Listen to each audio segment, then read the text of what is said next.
Here on the Bros Rebuild, me and my bro here, we're going to show you how to do the rear shackles here. Disconnect this shit. Alright, so first off, you're going to want to disconnect the rear drive shaft, and then we've got a set of bolts that sit here, right up in there, with that hook up on these on each side. And then you're going to want to disconnect. The rear drive shaft is disconnected already. The shocks you're going to want to disconnect. We just took it down from there because we're not using these shocks anyways. He's working on right now getting this other bolt out so we can get it in there. And that's the bolt we're working on right there, as you guys can see. But yeah, we're trying to get the rear drive shaft out. Probably gonna end up pulling it out tomorrow actually, because it's getting pretty dark out here now.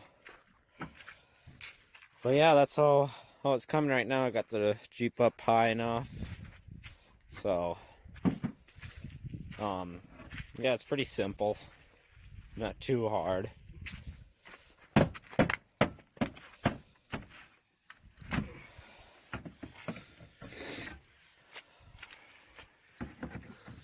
So on these Cherokees, the 96 and older body style, they don't put the bolts in a good location for the front of the leaf spring.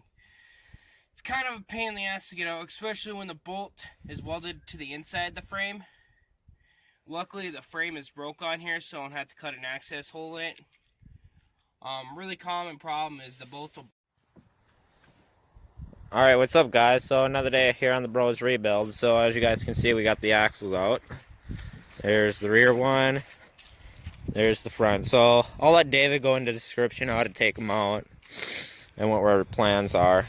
So this axle here is actually going to go in that Jeep, along with the motor and tranny that's in transfer case that's in this Jeep. It's going to go in that one. As I explained before, that one's a 2-wheel. We're going to turn to a 4-wheel drive. The motor that's currently in that one that runs and drives, the motor's going to come on. We're going to rebuild that one for a performance motor for it later. We'll do another video on the motor later.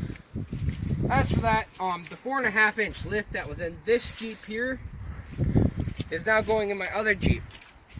Really simple. The 4.5-inch lifts, as long as you order the kits, you can get them with the leaf springs. The factory ones are designed differently. They don't have as high of a raise, and the front of it actually tilts downward instead of up. That way they have the lower ride height, and they get the better gas. I'm not looking for gas mileage, I'm looking for fun. And ground clearance, of course. And ground clearance is the biggest thing. So this one here, we're just gonna unbolt the leaf springs underneath my current 4-wheel drive I drive, and undo the drive shaft, undo the shocks, roll this guy, roll the old one out, roll this guy under, bolt it all up, away we go in the back. In the front, I pulled out the whole axle because I'm putting in the other Jeep, of course. So I just made it pretty simple and easy. For the 4.5-inch lift for the front, you need lower control arms. The upper ones are actually the same. You're going to need the longer springs, the shocks, and the longer brake hoses. There is a center drag link that's supposed to be slightly different. The center drag link is supposed to be slightly longer. My 4.5-inch lifted Jeep, they didn't do that in. I'm going to have to order one. That kind of fun stuff. As you can see here on this axle, before I put it in the other Jeep, I'm gonna have to do wheel joints, and I'm probably gonna do wheel joints, ball joints, do a fresh fluid change. I'm gonna have to do upper control arm bushings on the axle itself. It's all pretty simple. The lower control arms, they actually come with new bushings in. They're not built into the axle like the upper ones are, so they're pretty simple. Usually if the bushings go bad in the lower control arm, it's way easier just to fucking swap out the control arm instead of doing bushings. Bushings can be a pain, but we can work with them. Like I said, this 4.5-inch lift is just going in my everyday winter beater. Of course, if you come over here, you can see obviously my suspension has gotten worse. Don't mind the mud, guys. It's a little sloppy out here, everybody knows that. We live in Minnesota, so Yeah, that As explains you it all. can see, these rear release springs are just completely toast. My wheel is pulled back about a good ½ inch because this leaf spring's actually broke. But you can see how low it sits. This side isn't much better. This side hasn't broke yet, but it's gotten really weak. As you can see, I have about a ½ inch to 1 inch of play extra in the ride height in the front because the back is so low. So in all reality, top of here should be down to about here where my hand is. About stop ride height. More gun, it's going to sit right about here. That's where I approximately figure the 4.5 inch lift to put it. That being said, 4.5 inch lift gives you enough clearance. As long as you run dish out rims, it gives you enough clearance to run up to 35s. Very, very sketchy to put 35s under.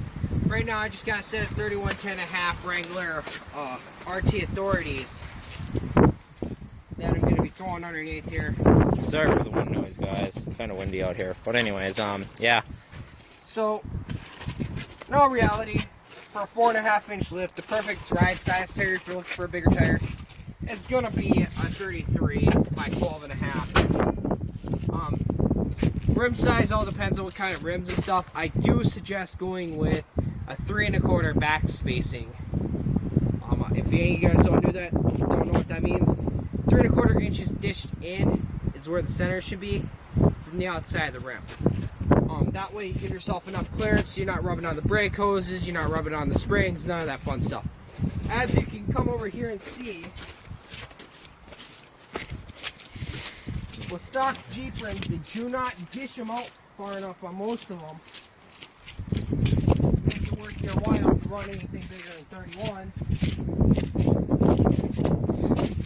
Because you just barely have the clearance. Oh, that's right. Hey, at least you weren't, really slapped in there. Like I said, so if you're gonna do it, you're gonna want different rims. The stock ones, I do not suggest. For now, it's what I've got. It's what I'm gonna work with.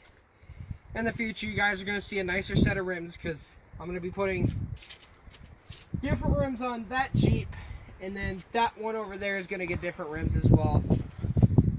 But in all reality, it's not hard to do the lift.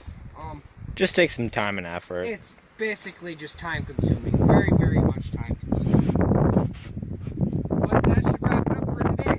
Hope to see you guys on the put together. Remember to like and subscribe this video. He forgot to mention that, but it's all good.